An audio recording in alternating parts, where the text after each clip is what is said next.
আমার হাতে একটা কলম আছে, কিন্তু লেখার মতো ভাষাই নেই। আমার মনে অনেক কথা আছে, কিন্তু প্রকাশ করার মতো শব্দই নেই। আমার অনেক কিছু জানার আছে, কিন্তু শেখার আর কোনো ইচ্ছেই নেই।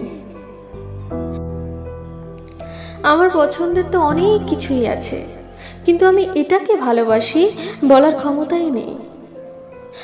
আমার চারপাশে অনেক মানুষের ভিড় আছে, কিন্তু নিজেকে একা না ভাবার কোনো কারণই নেই। আমার জীবনের বাস্তবতা পুরোটাই জানি, কিন্তু সেটার সম্মুখীন হওয়ার সাহসই নেই। আমার জীবন তো কেটেই যাচ্ছে, কিন্তু নিজেকে জীবন্ত বলার আর কোনো অভিপ্রায়ই নেই।